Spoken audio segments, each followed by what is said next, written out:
আপনারা প্রত্যেকে identity card পেয়েছেন। যদি কোনো জায়গা থেকে আইডেন্টি কার্ড না পেয়ে থাকেন, সেই ডিপার্টমেন্টে গিয়ে বলবেন আইডেন্টি কার্ড আমাদের দিন। আইডেন্টি কার্ড দিতে গভর্নমেন্ট অর্ডার হয়েছে, বাধ্য। ছুটি ছাটা গভর্নমেন্ট কোনোটা আপনাদের অলিখিত নেই, কোনোটা কোনো বড় সাহেবের কিপার মধ্যে নেই, কোনোটা কোনো ওসি সাহেবের কিপার মধ্যে নেই। সমস্তটা মুখ্যমন্ত্রীকে দিয়ে অর্ডার করানো হয়েছে, তার জিও হয়েছে গভর্নমেন্ট। নমস্কার, আমি সুদীপ পান। আমার ফেসবুক পেজ এবং আমার ইউটিউব চ্যানেলে আপনাদের সকলকে স্বাগত জানাই। এই যে ভিডিওটা দেখলেন, এই ভিডিওটার বিষয় নিয়ে আমি একটু পরে কথা বলছি। তার আগে কলকাতা পুলিশ কনস্টেবল নিয়োগের যে ভ্যাকেন্সিটা বেরিয়েছে, তার মধ্যে 15% যে রিজার্ভেশন দেওয়া হয়েছে সিভিক পুলিশদের জন্য, সেই বিষয়টা নিয়ে কথা বলবো। এবং আমি ভিডিওটা শেষ পর্যন্ত বুঝিয়ে দেবো যে এই রিজার্ভেশনটা যে সম্পূর্ণ একটা ঢাকের মতো। ঢাক দেখেছেন তো, পুজোর সময় বাজে, বাইরেটা বাজালেই বাজবে, ভেতরটা গোটাটাই ফাঁকা। তো এই রিজার্ভেশনটা শুধুমাত্র একটা ঢাকের মতো, আমি এটা প্রমাণ করে দেবো। তবে ভিডিওটা শুরু করার আগে আমি সবাইকেই বলবো, আপনারা ভিডিওগুলো দেখছেন কিন্তু কেউ সাবস্ক্রাইব করছেন না আমার ইউটিউব চ্যানেলটা বা ফেসবুক পেজটা কেউ ফলো করছেন না। অনেকেই করছেন না, অনেকেই করছেন, অনেকেই করছেন না, বেশিরভাগটাই করছেন না। আমি অনুরোধ করব, আপনারা শুধু ভিডিওটা দেখে চলে যাবেন না। ভিডিওটা দেখতে দেখতে পেজটা ফলো করুন এবং ইউটিউব চ্যানেলটা আপনারা সাবস্ক্রাইব করুন। আমি আপনাদের এই ভিডিওটা থেকে আমি টার্গেট রাখছি প্রায় 500 সাবস্ক্রিপশান আমার ইউটিউব চ্যানেলে, আর ফেসবুক পেজেও প্রায় 500 ফলোয়ার্স বাড়বে। সেই টার্গেট নিয়ে এই ভিডিওটা বানাচ্ছি। এবং আপনাদের যদি সত্যি পছন্দ হয়ে থাকে আমার কথাগুলো, আপনারা অবশ্যই সাবস্ক্রাইব করে যাবেন এবং ফেসবুক পেজটা ফলো করে যাবেন। তাতে আপনাদের জন্যে আমি আরও দাবি দেওয়া সরকারের সামনে রাখতে পারবো।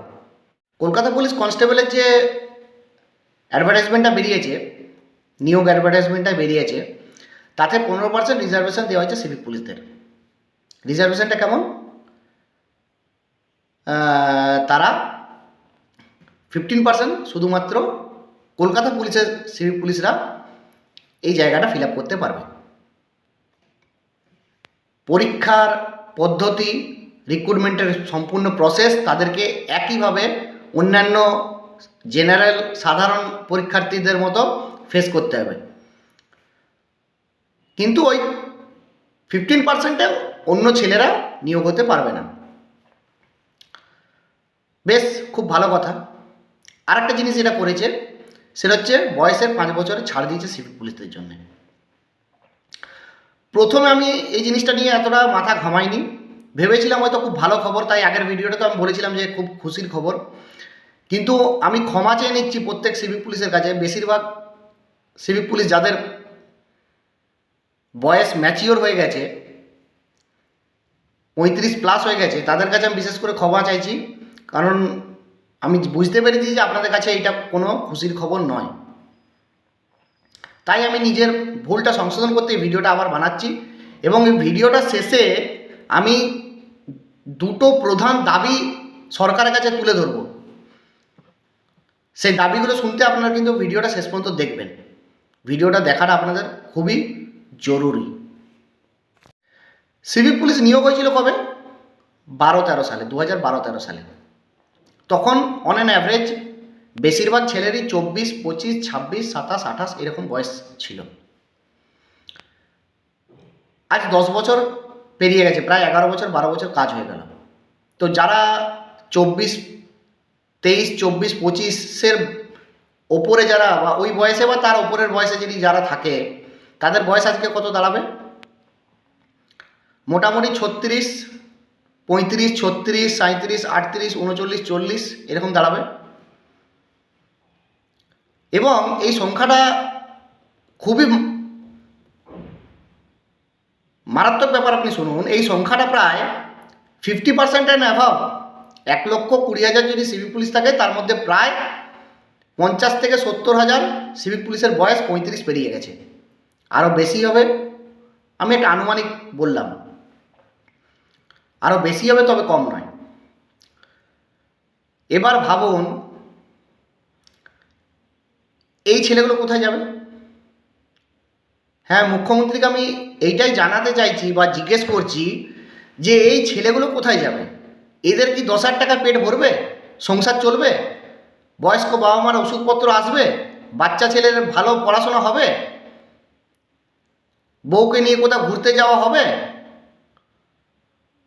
আত্মীয় স্বজন বন্ধু বান্ধবদের সঙ্গে সমান তালে কাঁধে কাঁধ মিলিয়ে চলতে পারবে?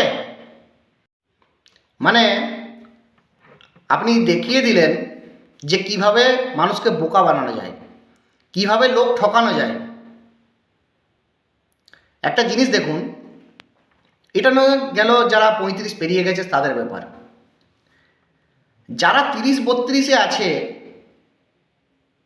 কারণ আমি মিনিমাম ধরলাম 20 থেকে 12 বছর, তাহলে 32, তাহলে 32 বছরে আছে 32, 33, 34, 35। একটা জিনিস বলুন তো, এই 32 থেকে 35-এর ছেলেরা ওই 22 বছর 21 বছরের ছেলেদের সাথে 6.5 মিনিটে 1600 মিটারে মাঠটা কমপ্লিট করতে পারবে? 12 ঘন্টা 14 ঘন্টা ডিউটি করার পরে আর কি সে প্র্যাকটিস করার মতো মানসিকতা রাখতে পারবে, ধরে রাখতে পারবে মানসিকতা? আর কি মনে হবে যে রিটেন পাস করতে গেলে একটু বই পড়ি? সে এখন সংসারে নিজের পরিবারের মুখে দুটি ভাত তুলে দেবে, না সকালবেলা উঠে মাঠে দৌড়বে, না নিজের ডিউটি সামলাবে, না নিজের ছেলেকে স্কুল পৌঁছাবে, না নিজের বৃদ্ধ বাবা মাকে নিয়ে যে ডাক্তার দেখাবে? এর উত্তর কি মুখ্যমন্ত্রীর কাছে আছে, না ওই ওয়েলফেয়ার বোর্ডের যে দালালগুলো আছে তাদের কাছে আছে? আমি জানি এই উত্তর কেউ দিতে পারবে না।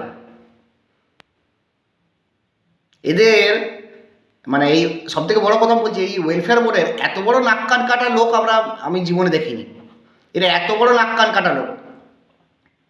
এখনও মঞ্চ খাটিয়ে দেখুন কেমন এরা সিভিক পুলিশদের তেল মালিশ করে যাচ্ছে। সিভিক পুলিশদের এইভাবে তেল মালিশ করে যাচ্ছে যাতে একটু ভোটটা পাওয়া যায়, যাতে একটু সমর্থনটা পাওয়া যায়। মুখ্যমন্ত্রী আর পারছেন না, ওয়েলফেয়ার বোর্ডকে বলছে এসো, ওয়েলফেয়ার বোর্ড ডাকছে সিভিক পুলিশদের। ভাবতে পারছেন কি চলছে রাজ্যটা? এইভাবে কি কোনো সরকার চলতে পারে?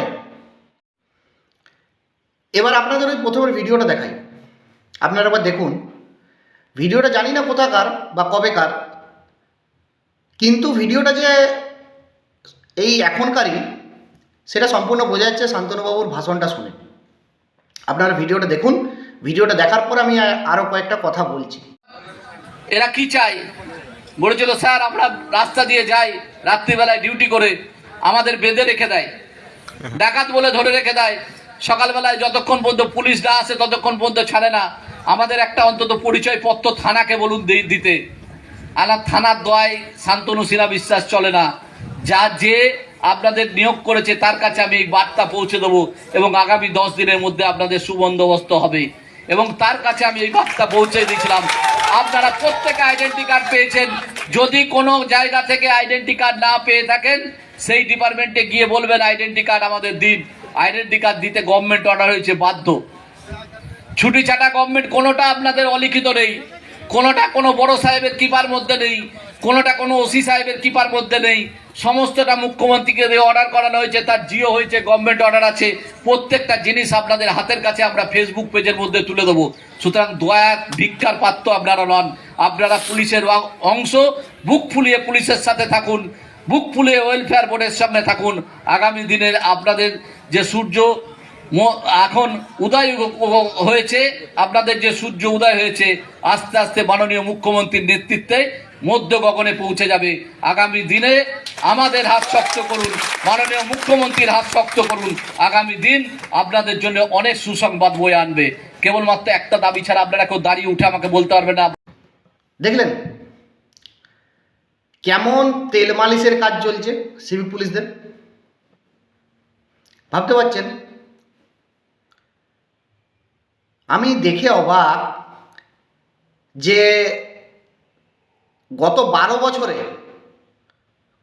থানার অফিসাররা এত সম্মান করেনি ওয়েলফেয়ার বোর্ডের এই দালালগুলো যে সম্মানটা করছে সিভিক পুলিশদের। সত্যি বিস্ময়কর, সত্যি অবাক করা বিষয়।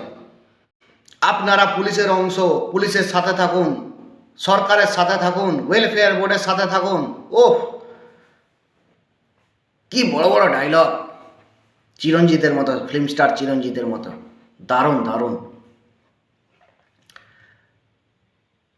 দেখে সত্যি অবাক লাগছে যে সিভিক পুলিশে এত সম্মান পাচ্ছে। ভোটের কি ঠেলা, ভোট কি জিনিস, সত্যি অবাক করা বিষয়। অনেকেই বলে যে সিভিক পুলিশ নাকি নিয়ম মাফিক রিক্রুট হয়নি। তৃণমূল নাকি, সরকার নাকি, মমতা ব্যানার্জি নাকি নিজের ইচ্ছা মতো করে সিভিক পুলিশকে নিয়োগ করেছে। কোনো মাঠ নাই, কোনো পরীক্ষা নাই, সব মুখে মুখে নিয়োগ হয়ে গেছে। মানছি, একদম আপনারা ঠিক বলছেন। যারা চাকরি প্রার্থী আগামী দিনে পুলিশে নিয়োগ হবেন তারা অনেকেই এই কথাটা বলছেন, আমি মানছি, আপনারা একদম ঠিক বলছেন। কিন্তু এর পিছনে একটা কথা আছে। আপনারা বলুন, নিয়োগটা কে করেছে? সরকার করেছে। এই 1,20,000 ছেলে সিভিক পুলিশে যারা কাজ করছে, এরা তো নিজে নিজে যে চাকরিটায় বসে যায় না বা থানায় ঢুকে যায় না, যায় আমরা চাকরি করব, তাই না? সরকার যেভাবে নিয়োগ করবে চাকরি প্রার্থীরা তো সেইভাবেই নিয়োগ হবে। সরকার এদেরকে নিয়োগ করে একটা ভোট ব্যাংক তৈরি করেছিল, যাতে একটা পার্সেন্টেজ অফ ভোট আমার ইনট্যাক্ট থাক, তাই না?